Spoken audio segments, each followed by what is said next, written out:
ভাবুন তো, এমন এক দ্বীপ যেখানে নীল সমুদ্রের মাঝে দাঁড়িয়ে আছে ভয় আর রহস্যের কুয়াশা। চারদিকে হিমশীতল পানি, মাঝখানে ধূসর পাথরে ঘেরা এক দ্বীপ, নাম আলকাট্রাস। দূর থেকে দেখলে মনে হবে শান্ত নিরিবিলি এক দ্বীপ, কিন্তু এর ইতিহাস জানলে গা শিউরে উঠবে। এই জায়গাটাই এক সময় ছিল আমেরিকার সবচেয়ে ভয়ঙ্কর কারাগার, এমন এক কারাগার যেখান থেকে পালানো মানেই মৃত্যু। আজ মায়াদুমরা আপনাকে জানাবে সেই অজানা রহস্য, যেখানে বাস্তবতা কল্পনার থেকেও বেশি ভয়াবহ।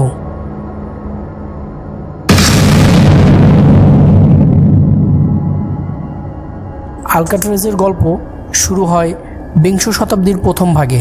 দ্বীপের প্রতিটি পাথরে লুকিয়ে আছে বন্দীদের আর্তনাদ আর ভয়ঙ্কর চিতি। 1909 সালে এখানে প্রথম কারাগার গড়ে ওঠে, কিন্তু 1934 সালে যখন সর্বোচ্চ নিরাপত্তার জেল হিসেবে পুনর্নির্মাণ হয়, তখন এটি পরিণত হয় যুক্তরাষ্ট্রের সবচেয়ে দুর্ভেদ্য কারাগারে। চারদিকে ঘেরা উত্তাল সাগর, বরফ ঠান্ডা পানি আর কড়া প্রহরী, সব মিলিয়ে এক মৃত্যুফাত।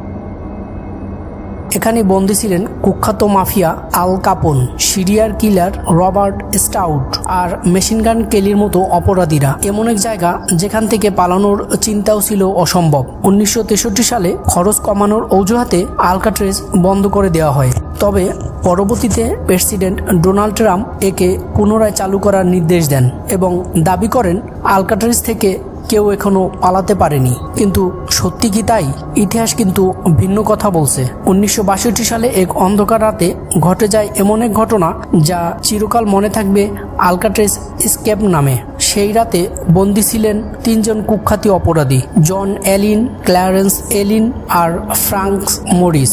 তিনজনে ছিলেন অতি বুদ্ধিমান আর অদম্য।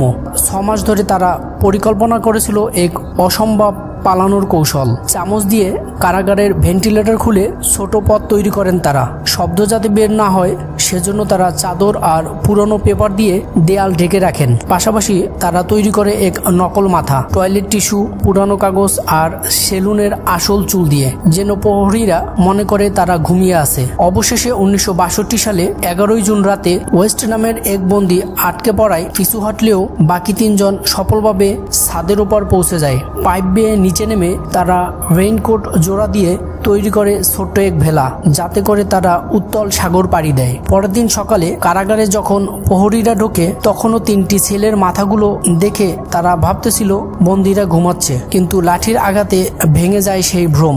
দ্রুত বাজতে শুরু করে সাইলেন। শুরু হয় ইতিহাসের সবচেয়ে বড় কারা তল্লাশি। FBI টানা 17 বছর ধরে খোঁজ চালালেও তাদের কোনো খোঁজ মেলেনি। 1969 সালে তদন্ত বন্ধ করা হয়। বলা হয় তারা সমুদ্রে ডুবে মারা গেছে। তবুও আজও অনেকে বিশ্বাস করে তারা আসলেই পালাতে পেরেছিল। হয়তো পাশের কোনো দ্বীপে গিয়ে গাড়ি চুরি করে অদৃশ্য হয়ে যায় তারা। এটিই ছিল সেই ঘটনার পরিণতি যা আলকাট্রাজকে শুধু কারাগার নয়, এক রহস্যময় কিংবদন্তিতে পরিণত করেছে। আজও আলকাট্রাজের দ্বীপে হাজারো দর্শক আসে, যেন একবারের জন্য হলেও অনুভব করে সেই অদ্ভুত ইতিহাস, যেখানে বাস্তবতা কল্পনার চেয়েও রোমাঞ্চকর। হয়তো সেই রহস্য আজও লুকিয়ে আছে সমুদ্রের গভীরে, অথবা 3 বন্দীর বিজয়ের হাসিতে এখনো বেঁচে আছে তাদের গল্প। যদি আপনিও রহস্য আর ইতিহাসের এমন গল্প ভালোবাসেন, তাহলে মায়াদুমরার সাথেই থাকুন। ভিডিওটি ভালো লাগলে লাইক দিন, আর নতুন রহস্য জানতে মায়াদুমরা চ্যানেলটি সাবস্ক্রাইব করুন। পরের গল্পে আবারও দেখা হবে আরো গভীর এক রহস্য নিয়ে।